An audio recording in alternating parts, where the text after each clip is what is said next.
Okay, we're going to start out with our charcoal basket, which is about half full, and I have a piece of cherry down under those charcoals, and I'm getting about a half of a chimney full of briquettes. I'm using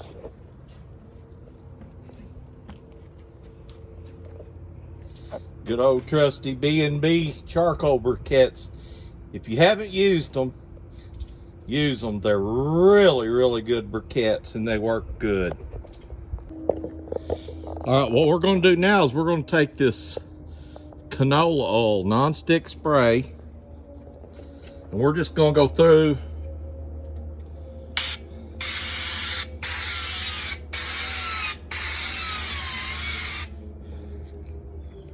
and give everything a light coat, or a good coat of canola spray on this.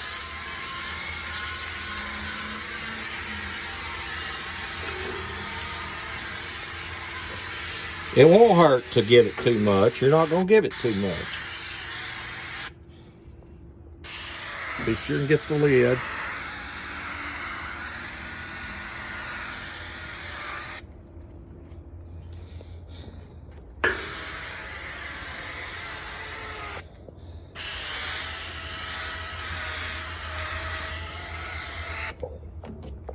And if you'll notice at the handles and at the hinges and at the legs down there, them leg bolts, I have put fender washers to kind of help that in support.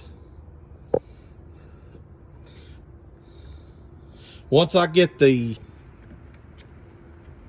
lit, I'll carry it and put it down, and then we'll put the rack in, which the rack just sits like this, or you can go down one lower level with it.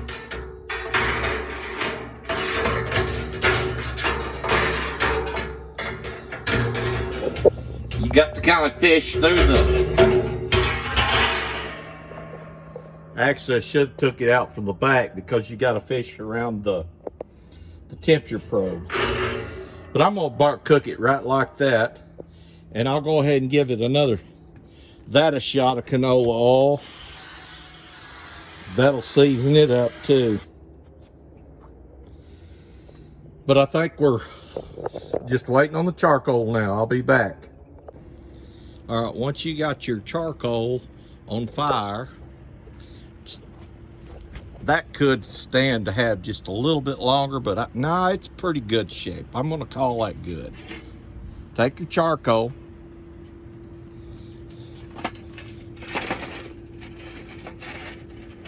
and dump it right there, right in the middle.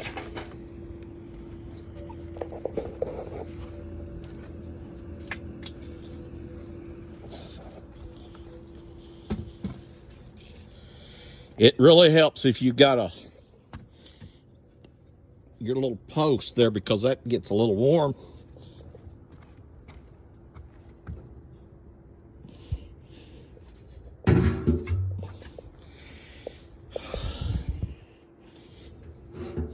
Kind of put that in the middle. You'll have to excuse my camera work, but and just kind of get that centered in the middle, and let it go for about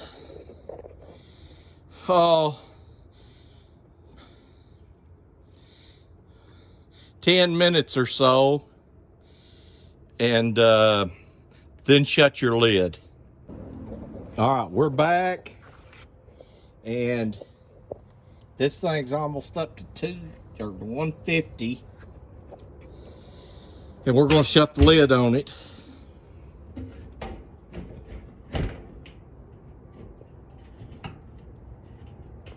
It's still just a little bit tight, but I've got some gasket in there and stuff, so just kind of push it down, make sure you got it. It will fit in there.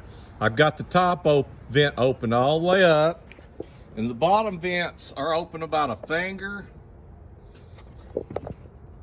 width, or you can just get your finger in there. Let's see. I'm not a very good cameraman, but there you go. Same way this side. And we'll watch it. See, it's already up to 200 degrees. I'm hoping it will level out about 300. We'll just watch it and see what it levels off to. And I will be back when it gets up there. Give it about 15 minutes. I don't know if you can see that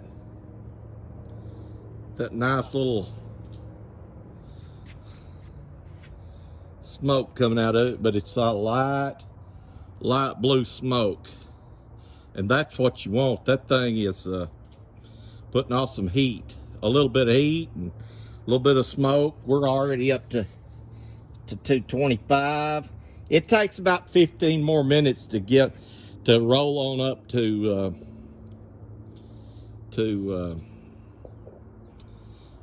cook to temperature. I want it to around 300, 275, 300. These things cook between 275 and 300. And do a great job. You can see that little nice light blue smoke coming out of it. Man, that's going to put some flavor to your meat when this thing's running.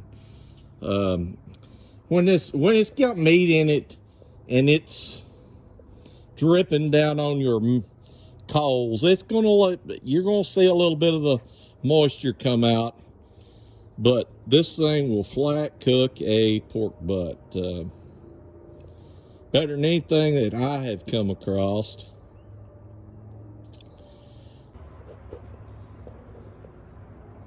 All right, I am back.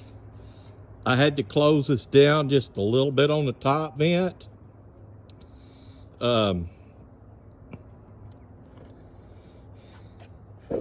And it's steadily holding right close to 300 degrees, maybe a tick off.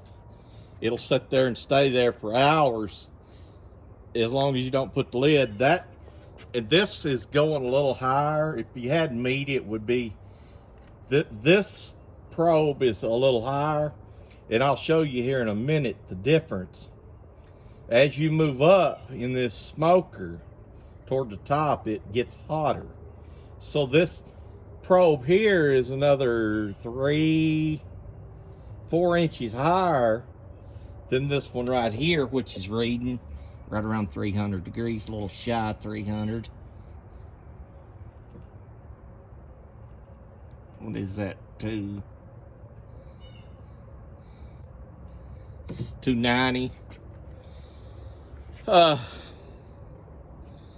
I haven't messed with those. Those are still open to they're still open to what they were. Get a little meat in here, but I want to show you with this infrared thermometer that I got. If you look down here at the bottom, it's at 165, 170. But as you go up, there's 180. There's 201. 221. The second rack is at 228. Top rack.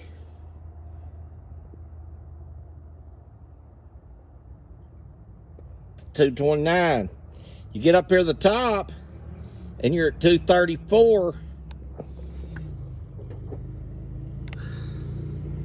260 on top of the lid.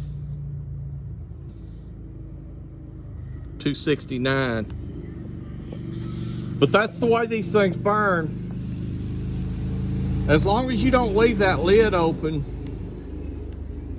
and let this thing get wild, you don't have to use high heat paint. If you let it get wild and leave that lid open and let it go 400 or 500 degrees, yeah, your paint's gonna burn. See that nice smoke, nice thin blue smoke coming out of that? This thing will flat smoke for hours like this. Don't touch it, it'll sit there and smoke. I'm gonna let it smoke. I'm gonna cook some hamburgers on it because you want to get a little bit of fatty meat in there and cook it. That'll help season it. I'm gonna let this charcoal basket of charcoal burn. It'll probably burn all night, just like this.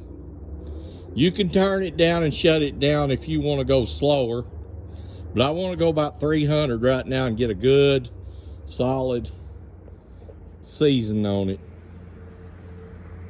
And of course I cook about 285, so I can kick it down just a little bit more. It's running right around 290 right now. So, and like I say, these two will get in concert with each other pretty close when you put some meat on here. Well, that's going to be it.